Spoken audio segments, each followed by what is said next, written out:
I ought not to be an egoist. I know you are an egoist, but you shouldn't be an egoist. Egoism is bad. And they say, this moral imperative says, that in place of egoism, you need to substitute this idea of altruism where I give everything to the other.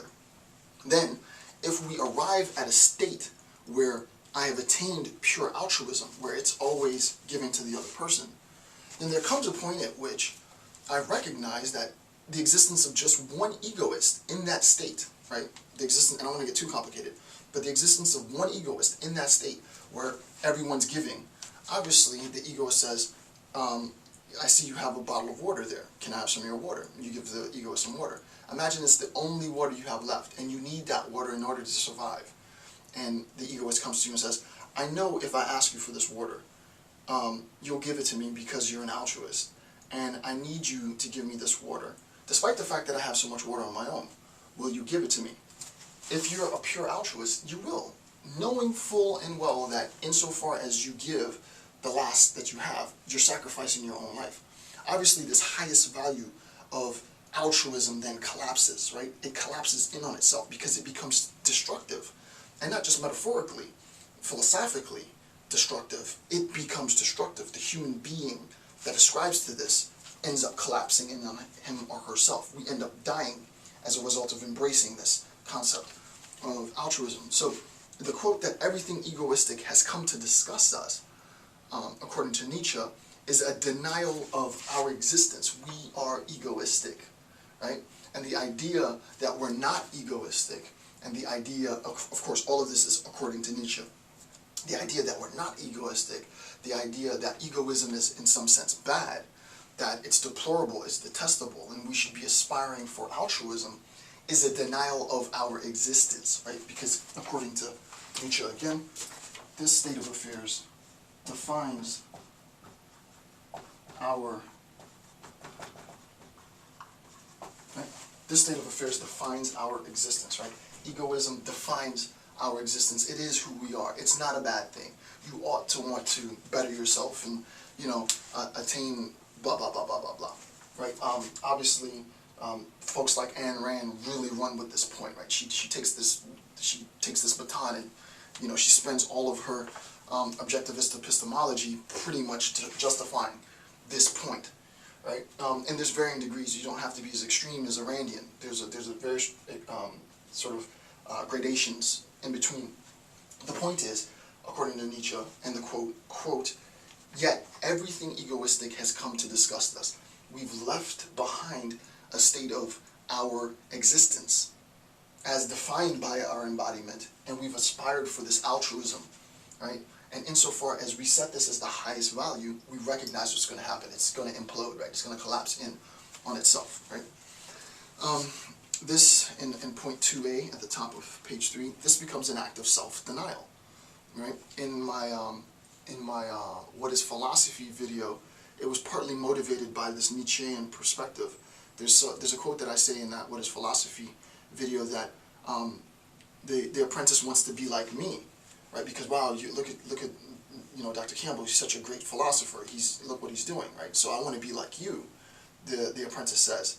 But to want to be like me is to deny the very thing that you are, and the greatest truth that you will ever know, which is I am, that I exist in this Cartesian sense, like that I exist, right? So the idea is to stop trying to be like someone else, right? Stop trying to conform to some other ideology or some other paradigm or some other moral imperative. Recognize the value of yourself, sort of like Walt Whitman's Song of Myself. It doesn't have to go that extreme, but that's the idea, right? So your embodiment, this egoism, this drive, this will, I don't want to jump ahead too much, is rooted in our desire to succeed, to survive at the very least, and to aspire for and set as the highest moral imperative. Altruism is self-denying, right? It's a self-denial. It's a refutation of self. And then the quote that I said in the video was something, and to be like me is to deny the greatest truth, the clearest truth that you will ever know, right? It's like the truth that's right before you. I am Jason Campbell, right? There's nothing I know more real than that. So that's that. Okay, so first consequence, moral valuations leads to valuelessness. The second consequence is a self-refutation, a self-denial, right? An attempt to divorce ourselves from our own desire, right, from our own interests in this act of positing altruism as the greatest goal.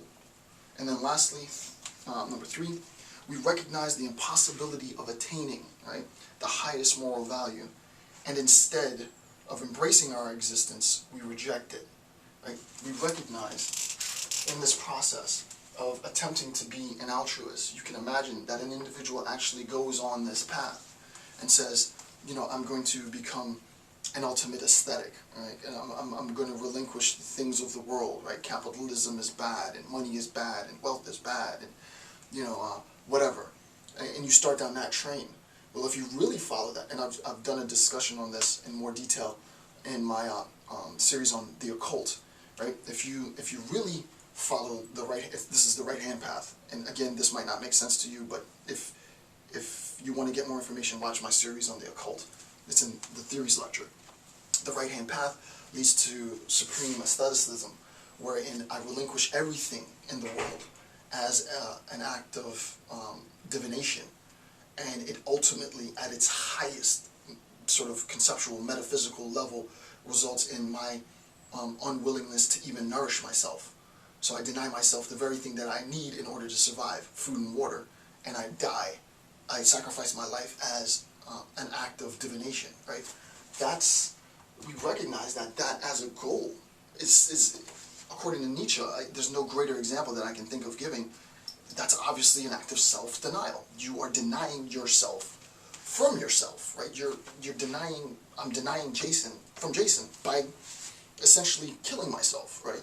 It's not an act of suicide in the right-hand path, right? It's more an act of divination, but what I am doing is divorcing myself from myself. I'm removing myself from myself.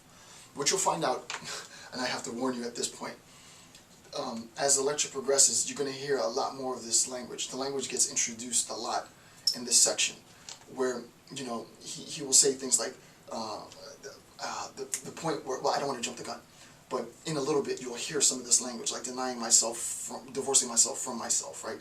This really heavy, laden, existential, what sounds like an typical existential language. I actually love this type of language, right? But you're going to hear a lot of this. Don't be intimidated by the language. Just, you know, sort of ride this conceptual train with me, and hopefully I'll guide you down a path that will allow you to make your own assessments of what he means, right? Again, this is just my interpretation.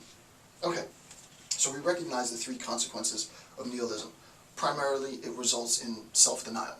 And its most extreme sense, it collapses the system, and thus collapses the individual on himself, right? The destruction of all value, and the destruction of myself, at its most conceptually problematic end.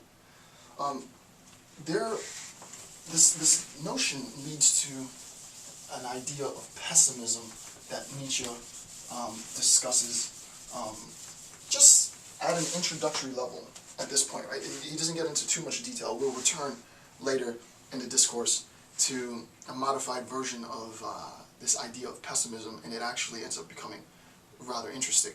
But right now I just want to very generally lay out the notion of pessimism and its relationship to nihilism, right? What's the relationship between the individual, pessimism, and nihilism? And once we sort of triangulate that, then we'll have another notch, right, in our tool belt.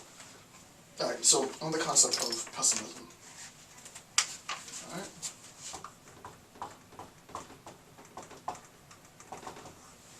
All right, so the heading is on the concept of pessimism, and this is the top of page 3. Pessimism is primarily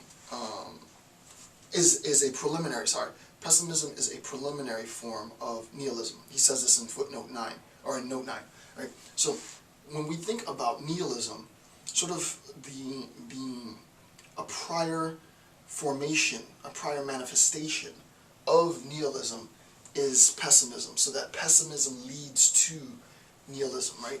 There is a sense in